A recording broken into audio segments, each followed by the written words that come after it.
నమస్కారం. ఈరోజు సుఖీభవలో మా వాడు అస్సలు తినట్లేదు, సరిగా తినక మా పిల్లలు బాగా చిక్కిపోతున్నారు అని ఇటీవలి కాలంలో తల్లిదండ్రులు పక్కింటి వాళ్లతోనో డాక్టర్లతోనో వాపోవటం నిత్యం వింటూ ఉంటాం, చూస్తూ ఉంటాం.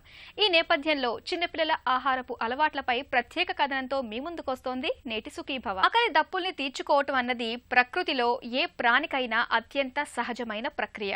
మరైతే ఈ సహజ సిద్ధ ప్రకృతి నియమం చిన్నపిల్లలకు వర్తించదా? పిల్లలెందుకు అన్నం తినే దగ్గర తల్లిదండ్రులకు పట్టపగలే చుక్కలు చూపిస్తూ ఉంటారు? తల్లులు ఎందుకలా పిల్లలు వెంటపడి మరీ తిండిని నోట్లో కుక్కుతూ ఉంటారు? పిల్లలకు తిండి తినిపించాలంటే ఇంట్లో చిన్నపాటి యుద్ధం జరగాల్సిందే అనేలా పరిస్థితి ఎందుకు శృతిమించింది? అసలింతకు మన పిల్లలకు మనం నిజంగానే సమతులాహారం తినిపిస్తున్నామా అన్నట్లు వాస్తవంగా పిల్లలు ఆహారపు అలవాట్లు ఎలా ఉండాలి? పిల్లల తిండి తిప్పల గురించిన ప్రత్యేక కథనాన్ని ఇప్పుడు చూద్దాం.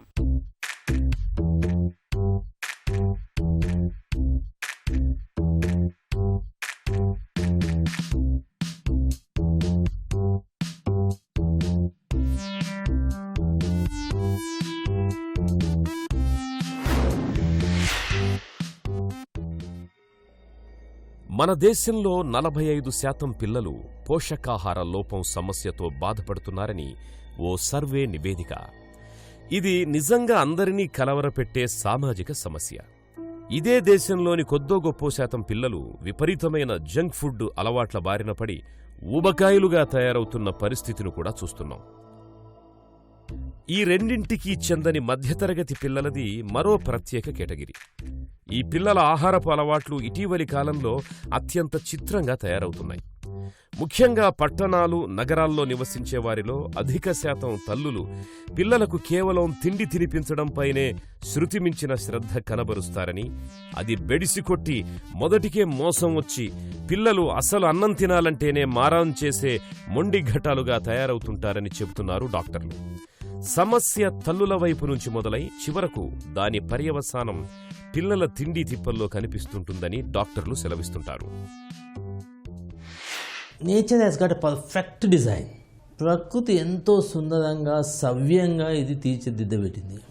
జీవ పదార్థాల్లో, మిగతా జంతువుల్లో చూస్తూ ఉంటే డిమాండ్ అండ్ సప్లై బేసిస్ మీద ఉంటుంది. ఇదంతా ఆకలి కాగానే కుక్కపిల్ల మరుగుతుంది, పెట్టేవారు కోరుకోదు, పెట్టినప్పుడు తింటుంది, దాని కడుపు నిండా తింటుంది, ఎక్కువైతే ఇడిచిపెడుతుంది. ఆకలి అయితే ఆవు దూడ కూడా గడ్డి వేస్తుంది, కడుపు నిండగానే ఊరుకుంటుంది. అలాగే మన పిల్లలకు కూడా పుట్టగానే కెవ్వున కేకేస్తారు, ఆ తర్వాత ఆకలి అయితే ఏడుస్తారు, ఏడిస్తే వాళ్ళ అమ్మ పాలిస్తుంది, పాలు లాగానే ఊరుకుంటారు, పడుకుంటారు, మళ్ళీ లేస్తారు, మళ్ళీ ఆకలి అయితే మళ్ళీ ఏడుస్తారు, తల్లి ఇస్తుంది. అంటే పిల్ల ఏడుస్తుంది, తల్లి పాలిస్తుంది. అంటే పిల్ల నాకు ఆకలి అవుతుంది అని డిమాండ్ చేయడము, తల్లి సప్లై చేయడం, అలాగే కొనసాగించడము మన ధర్మము. ఎప్పుడైతే డిమాండ్ ఉన్నప్పుడు సప్లై చేస్తే దానికి విలువ ఉంటుంది. ఈ ఉన్నత వర్గాల్లో, పట్టణ ప్రాంతాల్లో డిమాండ్ లేకున్నా సప్లై చేయడం వల్ల కూడా చాలామందికి ఇబ్బందులు అవుతున్నాయి. చిన్నపిల్ల డాక్టర్లు ఎక్కడెక్కడ ప్రాక్టీస్ చేస్తున్నారో వాళ్ళ హాస్పిటళ్ళల్లో కానీ, క్లినిక్లల్లో కానీ 100% వాళ్ళు డీల్ చేసేది మా పిల్లగాడు సరిగా తింటలేదు, తినాలంటే నన్ను కష్టపెడుతున్నాడు, నన్ను సతాయిస్తున్నాడు, ఏడిపిస్తున్నాడు, ఏం చేయాలనో అర్థం కావట్లేదు, తినట్లేదు, నేను కుక్కుతా ఉన్నాడు, వాడు ఏడుస్తున్నాడు, వాంతి చేస్తున్నాడు, బలవంతం చేస్తే వాంతి చేస్తున్నాడు. ఇవి బాధలు రోజు చిన్నపిల్లల డాక్టర్లు వింటున్నాయి, సర్ది చెప్పడం జరుగుతుంది. అయినా ఈ ధోరణి నడుస్తూనే ఉంది. అది ఎట్లా అంటే డిమాండ్ లేకుండా సప్లై చేసినప్పుడు వాళ్ళు తిరస్కార భావం ఉంటుంది. ఆ యుద్ధ వాతావరణం నుంచి పారిపోవాలని, అంటే ఆహారం పెట్టే సమయము బ్యాటిల్ జోన్ కావద్దు, మహాభారత యుద్ధం కావద్దు. చందమామ రావే, కొండెక్కి రావే, గోగుపూలు తేవే అంటూ చిన్నతనంలో తల్లులు ఎంచక్కా పాటలు పాడుతూ పిల్లలకు గోరుముద్దలు తినిపించడమనేది కాస్త వెనుకటి తరం వారికి చిరపరిచయమే. ఇప్పుడు అలాంటి కమనీయ దృశ్యాలు కనుమరుగైపోయి జీవితం మరీ యాంత్రికంగా తయారైపోయిందా అన్నట్టుగా ఠంచన్గా టైం ప్రకారం ఆకలి వేసినా వేయకపోయినా పిల్లల్ని పట్టుకొని నోట్లో తప్పనిసరిగా ఏదో ఒకటి కుక్కాలి అన్నట్టుగా తల్లులు బలవంతం చేయడం, పిల్లలు దానికి ప్రతీకారంగా తినకుండా ముప్పు తిప్పలు పెట్టడం, వాంతి చేసుకోవడం, ఆ తరువాత తన్నులు, ఆపై బుజ్జగింపులు లాంటి సంఘటనలు ప్రతి ఇంట్లో సర్వసాధారణంగా నేడు కనిపిస్తున్నాయి. చిన్నపిల్లల డాక్టర్ల దగ్గరకొచ్చే కేసుల్లో దాదాపు 50% పైగా తమ పిల్లలు సరిగ్గా తినట్లేదనే ఫిర్యాదులే ఉంటాయట.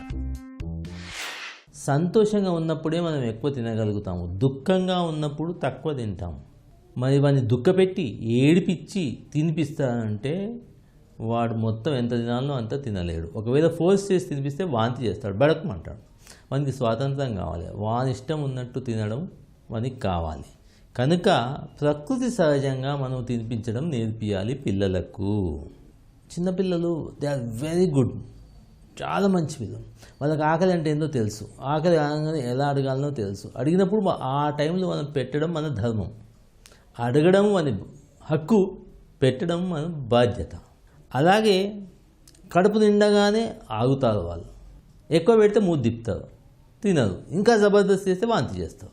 ఎప్పుడు తినాలి వాళ్ళకి తెలుసు, ఎప్పుడు ఆగాలి కూడా వాళ్ళకి తెలుసు. ఇది ప్రకృతి నిర్మాణ వ్యవస్థ. దీన్ని మనం అర్థం చేసుకోకుండా ఎమోషన్స్లో మునిగిపోయి తల్లి, when the emotions rain supreme the judgemental capacity will be last. మెదడు పనిచేయదు తల్లికి, ఎందుకంటే తల్లి ఎప్పుడు గుండెనే ఎక్కువ వాడుతుంది, మెదడు వాడేది తక్కువ పిల్లలు తినిపించేటప్పుడు. కనుక మెదడు కూడా కొద్దిగా వాడితే సంతోషం. వాళ్ళ న్యాచురల్ ఎబిలిటీస్ ఏవైతే ఉంటాయో ప్రకృతి సహజంగా ఎప్పుడు తినాలి, ఎప్పుడు తినొద్దు, ఎప్పుడు ఆపాలి, ఎప్పుడు కడుపు నిండింది, వాళ్ళ అనుకూలంగా మనం ఇచ్చినట్టయితే ఏ బాధ ఉండదు. They are the best judge when to eat, how much to eat, what to eat also. జీవకో రుచి పురేకో బుద్ధి. ఎవరి నాలుకకు కొన్ని ఇష్టపడతారు, కొన్ని ఇష్టపడరు. వాళ్ళకి ఇష్టమైనవి మనం పొందుపరిచి దాంట్లో పెట్టాలి. ఇలా చేసినప్పుడు ప్రకృతి సహజంగా వాళ్ళు తినగలుగుతారు, దాంట్లో ఏమి ఇబ్బంది ఉండదు.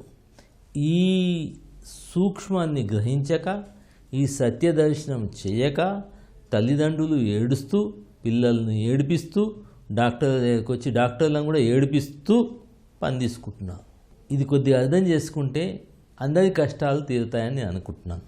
బలవంతం చేసి మాత్రం ఏ పిల్లలకు ఆహారం పెట్టవద్దు. It's a child rights violation, బాలల హక్కుల ఉల్లంఘన. It becomes under child abuse అని మీరందరూ తల్లిదండ్రులు గమనించదగ్గ విషయము. వెనుకటికి ఒక్కొక్క తల్లికి 7-8 మంది పిల్లలు ఉండేవాళ్ళు.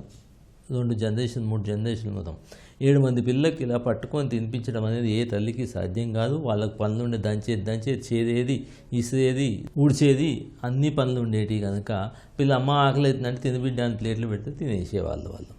ఇప్పుడు అది గమనించకుండా పొద్దున 2 గంటలు, మధ్యాహ్నం 2 గంటలు, సాయంత్రం 2 గంటలు ఇవన్నీ ఎత్తుకొని, ఇవన్నీ బుజ్జగించి, ఇవన్నీ ఏడిపించి, కుక్కి పెట్టి, వాంతి చేసి, మళ్ళా పెట్టి, ఇలా 2 గంటలు పొద్దున, 2 గంటలు మధ్యాహ్నం, 2 గంటలు సాయంత్రం టైం పాస్. ఎవరికి లాభం? తల్లికి లాభం లేదు, పిల్లకి లాభం లేదు, కుటుంబానికి లాభం లేదు, ఎవరికి లాభం లేదు. ఆవు చేలో మేస్తే దూడ గట్టున మేస్తుందా అని ఓ సామెత నిజమే. తల్లిదండ్రులే ఇంట్లో జంక్ ఫుడ్ తినడం, విపరీతంగా కోలాలు తాగటం, శారీరక వ్యాయామాన్ని నిర్లక్ష్యం చేయటం లాంటి అనారోగ్యకర అలవాట్లను కొనసాగిస్తుంటే అవే అలవాట్లు పిల్లలకు సంక్రమిస్తాయి. ఫలితంగా బాల్యంలోనే పిల్లల్లో అనారోగ్యానికి బీజాలు పడతాయి. పిల్లల చక్కటి ఆహారపు అలవాట్ల గురించిన మరిన్ని వివరాలను ఇప్పుడు తెలుసుకుందాం.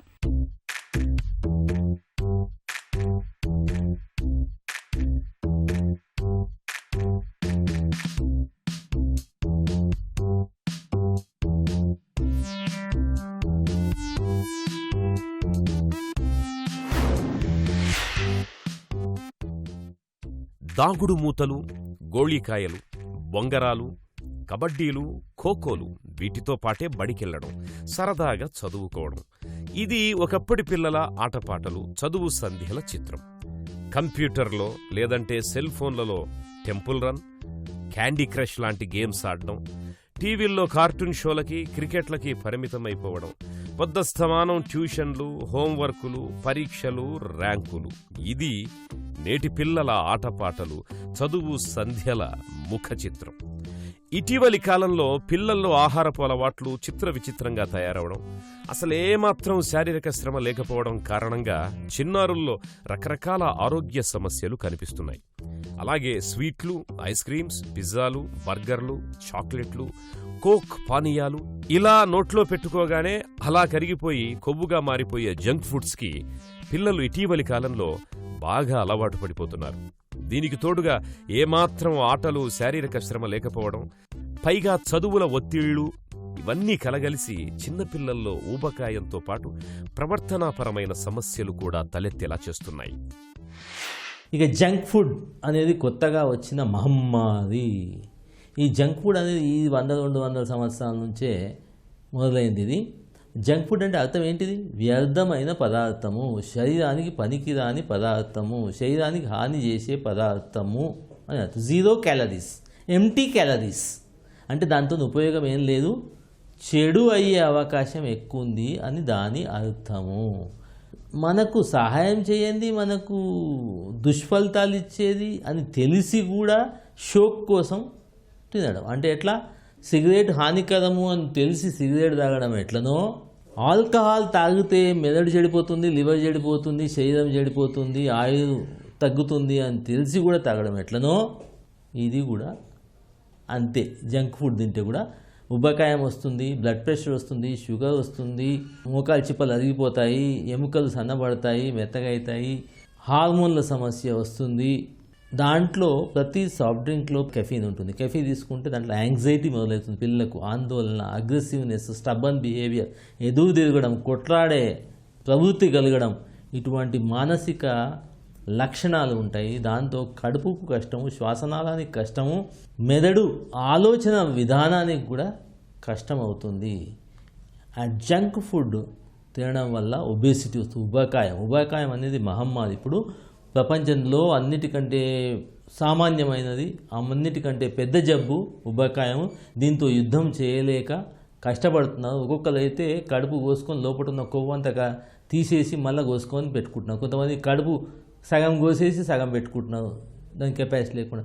ఇంకోటి ఏం చేస్తున్నారు, దాన్ని మూతి బిగించేసి టైట్గా పెట్టి కొద్దిగానే దాంట్లో పోయేటట్టు చూస్తున్నారు. ఇన్ని కష్టాలు పడుతున్నారు ఉబకాయాన్ని చికిత్స చేయడానికి.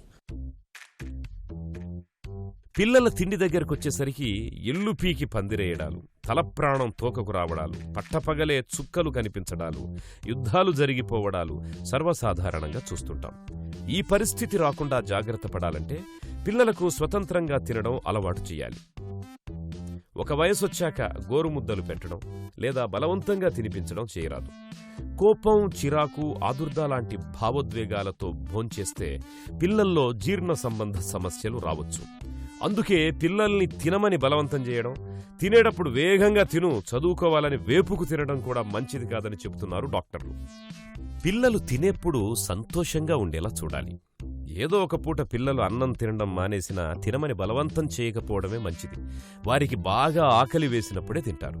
అయితే పిల్లలు తినే ముందు శుభ్రంగా చేతులు కడుక్కోవడం, తిన్న తరువాత నోటిని బ్రష్ చేసుకోవడం లాంటివి అలవాటు చేయిస్తే మంచిది. ఈ మధ్యకాలంలో చాలా మార్పులు వచ్చినాయి తిండి అవైలబిలిటీలో, ఆర్థిక వ్యవస్థలో కూడా. మనం షెడ్యూల్ అనేది ఇంపార్టెంటే. 3 మీల్స్ ఇవ్వాలి, 2 స్నాక్స్ ఇవ్వాలి పిల్లలకు. ఆ స్నాక్స్ ఇంట్లో తయారు చేయాలి, బయట నుంచి తీసుకురావద్దు. ఆహారం కూడా ఇంట్లో తయారు చేయాలి. అది కూడా హెల్దీ స్నాక్స్ పెట్టండి. అంటే పల్లీలు, బెల్లము, లడ్డూలు చేసి, చిక్కీలు చేసి రోజు ఒక లడ్డు ఇవ్వండి. పెసలు ఉడకబెట్టి నిండు గింజలతో మాల్లో పోసి పెట్టండి. శనగ గింజలు గుడాలు చేసి పెట్టండి, బెబ్బర్లు పెట్టండి. ఇంట్లో ఇంకా వేరే మొక్కజొన్న కంకులు చేసి గారెలు చేసి ఇవ్వండి. అలా ఇంట్లో తయారు చేసి మన క్యులినరీ ఎక్స్పర్టైజ్ను కూడా ఎక్కువ చేసుకోవాలి. అంటే తల్లకు కూడా ఎంత తృప్తి, కొత్త నేర్చుకుందాం, కొత్త పెట్టగలిగినామనే తృప్తి కూడా తల్లకు కలగాలి. ఇంకోటి కొత్తగా మజా ఏమైపోయింది, ఎక్కడ చూడు ఏది ఇదో, ఇట్ బికమ్ యూనివర్సలైజేషన్. ఏంటిది? ఎవరి ఇంటికన్నా పోతే మంచిగా Coca Cola bottle, Pepsi bottle open చేసి గ్లాసులో పోసి ఇస్తున్నారు, ఏదో పెద్ద సొఫిస్టికేటెడ్ షెడ్యూల్ మాదిరిగా. అట్లా చూసినప్పుడు ఇదేదో విఐపి వచ్చిండు, విఐపి డ్రింకు, విఐపి పానీయము, కనుక మనం కూడా దాన్ని కోరుకోవాలని పిల్లలకు ఆశ కలుగుతుంది. అదే కావాలని అడుగుతారు, అదే ఇస్తాము, అదే అలవాటు అయిపోతుంది. బర్త్డే అయిందనుకో, బర్త్డే నాడు ఏం చేస్తాం, పిల్లలకు మనమే బజార్న పోయి అది కొనుక్కొని ఇది కొని చాక్లెట్ డబ్బాలు స్వీట్లు బేకరీ ఐటమ్లు కేకులు వీకులు కొనుక్కొచ్చి ఇంట్లో తయారు చేయకుండా పిల్లలకి ఇచ్చి ఈ బిడ్డ అని ఇంటింటికి తిప్పి ఇంట్లో ఇచ్చి స్కూల్కి పంపించి స్కూల్లో ఒక్కొక్కరికి అందరికీ అందించి ఇవ్వడం అనేది మంచిది కాదు. ఏదో ఎవడో అడ్డమైన వండింది పాచిపోయిన కూడు తెచ్చి ప్యాకింగ్ చేసింది అందరికీ పంచడం మంచిది కాదు. ఫ్రెష్గా ఇంట్లో తల్లి ప్రేమ ఉంటే తయారు చేయాలి. అన్నిటినీ ప్రేమతో అందరికీ పంచి తన బిడ్డ జన్మదినం నాడు ఆ ప్రేమను పంచుకోవాలి. కనుక మనం ఎట్లా తయారు చేస్తే అట్లా అవుతుంది పిల్లలు. ఈ స్వీట్ డ్రింక్స్ అనేది కోలా డ్రింక్స్ అనేది బంద్ చేయండి. కావాలంటే ఫ్రూట్ జ్యూస్ తయారు చేసి ఫ్రెష్గా చేసి ఇవ్వండి. వచ్చిన వాళ్ళకి కొబ్బరి నీళ్ళు ఇవ్వండి, ఫ్రూట్ జ్యూస్ ఇవ్వండి, పండ్లు కోసి ఇవ్వండి.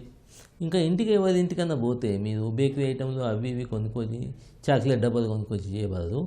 పండ్లు 5 పండ్లు తీసుకొని పోయి ఇవ్వండి. ఎంత పురాతన కాలం నుంచి మనకున్న సంస్కృతి అది. ఆ సంస్కృతిని గంగలో కలిపినారు. అన్ని కొత్తయి చెడ్డయి ప్యాక్డ్ ఫుడ్స్ అతిథులకు ఇచ్చేది అలవాటు ఈ మధ్యకాలంలో అలవాటైంది. అది చూసి పిల్లలు అదే మంచిదేమో అనుకొని అటువంటి అలవాట్లే నేర్చుకుంటున్నారు. అందుబాటులో ఇవన్నీ మనం పిల్లలకు ఇంట్లో పెడుతున్నాం కనుక అందుబాటులో ఉన్నప్పుడు ఏమవుతుంది, అవి తినాలని కోరిక పుడుతుంది. ఇంట్లో అన్ని చాక్లెట్ డబ్బాలు పెట్టినావు, పిల్లలకు తెలుసు అది ఫ్రిడ్జ్లో ఉన్నాయని, ఆ కిటికీలో ఉన్నాయని తెలుసు. ఉన్నాయని తెలిసినప్పుడు ఎందుకు అడుగుతాడు. దుస్సంస్కృతి తయారైంది. అమెరికాకి ఎవడు వచ్చినా పెద్ద చాక్లెట్ డబ్బా తెచ్చి అదే పెద్ద గొప్ప పని చేసినట్టు ఇచ్చిపోతూ ఉంటారు. దీనంత దుర్మార్గం పని ఇంకేం లేదు. పండ్లు పుచ్చిపోవాలి, జబ్బులు రావాలి, వీడు చెడిపోవాలి, ఒబేస్ కావాలి, బ్లడ్ ప్రెషర్ రావాలి, షుగర్లు రావాలి పిల్లలకు పెద్దగైనాక కానీ చెప్పడం ఇండైరెక్ట్గా ఇదంతా గమనించదగ్గ విషయం. ఎవరన్నా ఒకరు తిరస్కరించి ఇట్లా కాదు ఇది మంచిది ఇది చెడ్డది అని చెప్పే వాళ్ళు ఉంటే ఈ సంస్కృతి ఆగుతుంది. పిల్లలకు ఇంట్లో చేసే ఆహారం విలువ తెలియజెప్పాలి. చిన్నతనంలో శారీరక వ్యాయామాన్ని అలవాటు చేయాలి. ఇంట్లో వంట దగ్గర నుండి గార్డెనింగ్ దాకా అన్ని పనుల్లోనూ పిల్లల్ని భాగస్వాముల్ని చేయాలి. తద్వారా పిల్లల్లో చక్కటి ఆహారపు అలవాట్లను పెంపొందింపజేయవచ్చు. బాల్యాన్ని జబ్బుల ఊబి నుండి కాపాడే చక్కటి ఆహారపు అలవాట్ల గురించి ఇప్పుడు తెలుసుకుందాం.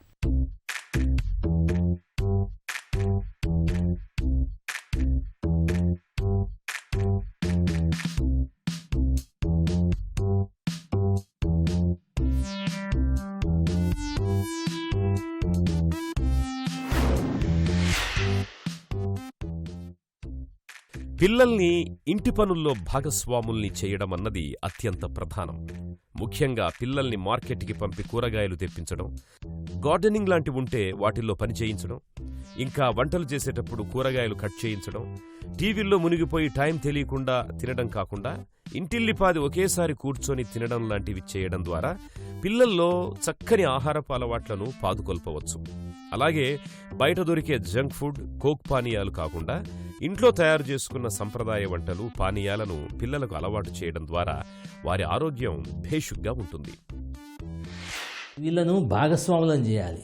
దేంట్లో భాగస్వామ్యం చేయాలి? మనం ఏం తింటున్నామో దాంట్లో భాగస్వామ్యం చేయాలి. ఎట్లా? మనం ఇంట్లో కూడా చిన్న కూరగాయల చెట్లు, తొట్టిలో చెట్టు, కూరగాయలు, దానికి నీళ్ళు పోయడం, దానికి చేయడం, వాళ్ళని పార్టిసిపేట్ చేయాలి దాంట్లో. అట్నే ఇంట్లో వండేటప్పుడు కూడా వాళ్ళని పార్టిసిపేట్ చేయాలి. పార్టిసిపేట్ చేసి చెప్తూ ఉండాలి. ఈ కూరగాయ అంటే ఇది, దీని ప్రాముఖ్యం ఇది, దీని ప్రాముఖ్యం ఇది అని చెప్తూ ఉంటే వాళ్లకు భాగస్వామిగా అర్థమవుతుంది. వాళ్ళ దాంట్లో చెట్టుకు నీళ్లు పోసి పెంచి కాయ తెంపి కోసి వండినప్పుడు దాంతో అనుబంధం ఏర్పడుతుంది. ఇది నేను పెంచిన కాయ అని తినాలనే బుద్ధి పుడుతుంది. మనకు కూడా మన ఇంట్లో పండించినవి తినాలనే ఉబలాటం, సంతృప్తి ఎంత ఉంటుందో పిల్లలకు కూడా అలాగే ఉంటుంది. అంటే వాళ్ళని భాగస్వాములను చేస్తే ఉపయోగం ఎక్కువ ఉంటుంది. అలవాటు అల్కగా, ఈజీగా, సులభంగా వాళ్ళకు వంటబడుతుంది. చెప్పేది ఏంటంటే తల్లిదండ్రులకు చిన్నపిల్లలకు మంచి ఆహారపు అలవాట్లు చేయాలి అంటే మనం ఇంట్లో వండినవి తినాలి, బయట ఫుడ్ తినకుండా ఉండాలి. ఆహారం మంచిగా ఉంటే ఆరోగ్యం మంచిగా ఉంటుంది. ఆహారం మంచిగా ఉంటే జబ్బులు వచ్చే అవకాశాలు తక్కువ. ఒక ఆహార పోషణ సరిగ్గా మనం పిల్లలకు అందియగలిగితే 42% మరణాలను మనము ఇమీడియట్గా తగ్గించవచ్చు మన దేశంలో. అంత ప్రాముఖ్యం ఉన్న సబ్జెక్ట్ ఇది.